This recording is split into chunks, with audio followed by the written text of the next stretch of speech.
तो सीएम के राजनीतिक सचिव ने पदभार ग्रहण करने के बाद हरियाणा न्यूज से भी खास बातचीत की है। क्या कुछ इस दौरान उन्होंने कहा है, आपको सुनाते हैं। मुख्यमंत्री के राजनीतिक सचिव इस वक्त हमारे साथ मौजूद हैं। सर, सबसे पहले तो आपने कार्यभार संभाला है, किस प्रकार से रूपरेखा रहेगी, किस प्रकार की आपकी कार्यशैली रहने वाली इस टर्म में? सर, जो भी जिम्मेवारी माननीय मुख्यमंत्री जी ने मुझे दी है, पार्टी ने मुझे दी है, मैं इसको अच्छे ढंग से निभाने की पूरी कोशिश करूंगा। अलग अलग समय में जो भी मेरे ऊपर पार्टी जिम्मेवारी लगाएगी उसको पूरा अच्छे तरह निर्वहन करने की कोशिश करूंगा। सरकार के 100 दिन पूरे होने को हैं, किस प्रकार से देखते हैं सरकार के 100 दिन के कार्य जो सरकार ने किए हैं, जो वायदे सरकार की तरफ से किए गए थे, रोड मैप 100 दिन का बनाया था, क्या उन 100 दिन के रोड मैप पे पूरे उतर पाई है सरकार? मुझे तो आप पहले की सरकारें भी देखें, जो आज से पहले भारतीय जनता पार्टी के अलावा कांग्रेस की सरकार, आईएनएलडी की सरकार रही, वो सरकार बनते लगभग 1-1.5 साल हनीमून पीरियड पे चले जाते थे। वो लोग खुशी मनाते थे, कोई काम नहीं होते थे। परंतु मैं देख रहा हूँ माननीय मुख्यमंत्री जी नायब सैनी जी जब से बने हैं उसके अगले दिन से लगातार जनता के बीच में है, जनता के दुख सुख में हर जगह मौजूद रह रहे हैं और जो भी उनके मुद्दे हैं, जो भी उनकी समस्याएं, उनको लगातार खुद सुन के उसको खत्म करने की कोशिश कर रहे हैं। तो 100 दिन में जितने काम हुए ये गिनाने भी मुश्किल है।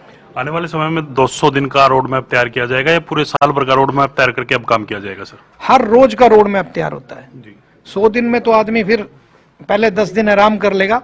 यहाँ हर घंटे मुख्यमंत्री आप देखें दिन में 20 घंटे लोगों के बीच में रहते हैं और जनता से जो फीडबैक आता है उसके आधार पे काम भी कर रहे हैं। पिछले टेन्योर की अगर आपकी बात की जाए तो भारतीय जनता पार्टी का परिवार बढ़ाने का आपका लगातार प्रयास रहा और उसमें आप सफल भी रहे। बड़े बड़े नेताओं की से बातचीत की, पार्टी में शामिल तक आपकी क्या कराएगा। इस प्रकार इस टेन्योर में भी इस प्रकार का कोई जो जिम्मेदारी है वो मिली हुई है और भारतीय जनता पार्टी का परिवार और आगे बढ़ाने का प्रयास करेंगे? बिल्कुल, परिवार तो हमेशा बढ़ते रहना चाहिए। परिस्थिति के हिसाब से अभी हमारे कार्यकर्ताओं ने बड़ी मेहनत की, भारतीय जनता पार्टी के सरकार तीसरी बार बनाई और इतिहास बनाया। आज तक कभी तीसरी बार हरियाणा में किसी की सरकार नहीं बनी। तो मैं तो ये चाहूंगा कि जो भारतीय जनता पार्टी के कर्मठ कार्यकर्ताओं ने जो मेहनत की उनको भी मान सम्मान हम देने का प्रयास करें।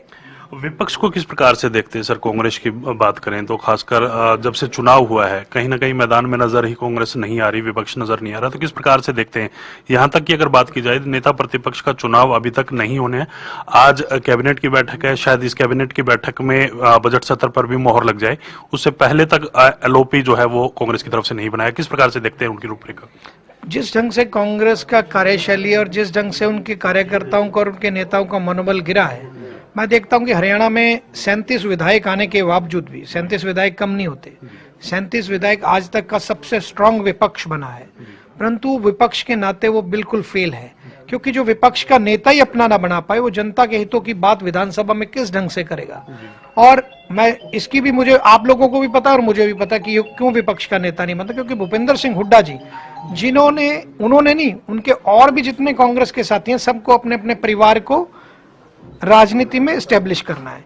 इस वजह से पिता पुत्र मोह का कारण ये आज विपक्ष का नेता नहीं बन पा रहा और जो पार्टी अपना विपक्ष का नेता नहीं बना पाई वो जनता के हित के लिए क्या काम करेगी। दिल्ली चुनाव भी हैं और 5 तारीख को वोटिंग होनी, 8 तारीख को आ जाएगा। वैसे भी हरियाणा में भी 5 तारीख को वोटिंग हुई थी, 8 को रिजल्ट आया था, आपके पक्ष में जो है चुनाव परिणाम आई।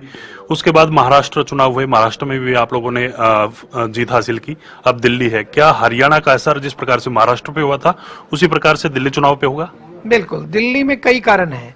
एक तो दिल्ली के इर्द गिर्द हरियाणा है और दिल्ली के लोग 10 साल के झूठे वादों से अक चुके हैं। आज भारतीय जनता पार्टी की तरफ दिल्ली के लोगों का झुकाव है, क्योंकि प्रधानमंत्री नरेंद्र मोदी जी की साफ छवि और उनकी जो नीतियां जो कहते हैं वो करते हैं, उस पे आज जनता मोहर लगाने जा रही है। और अरविंद केजरीवाल जिन्होंने झूठ के वादे आज 10 साल परोस लिए, अब जनता उनके ऊपर बात नहीं आएगी। दिल्ली चुनाव में भी आपकी जिम्मेदारी रहने वाली है, किस प्रकार से निभाएंगे, किस प्रकार से दिल्ली चुनाव का प्रचार करते हुए नजर आएंगे तमाम दिग्गज? बिल्कुल, पार्टी जहां भी जिस बूथ पे, जिस विधानसभा, जिस लोकसभा में भेजेगी वहां पे मैं अपनी पूरी मेहनत के साथ काम करूंगा। शुक्रिया सर बातचीत करने के लिए। तरुण भंडारी थे और इनकी तरफ से तमाम जो बातें कही गई, पार्टी जो भी ड्यूटी लगाएगी वो निभाते हुए नजर आएंगे और इस प्रकार से दिल्ली में जो चुनाव होने हैं, हरियाणा में जिस प्रकार से रिजल्ट आया, महाराष्ट्र में जिस प्रकार से रिजल्ट आया, उसी प्रकार से दिल्ली में भारतीय जनता पार्टी चुनाव जीतने वाली है। कैमरामैन राजेश के साथ मैं रवि कालीरमन।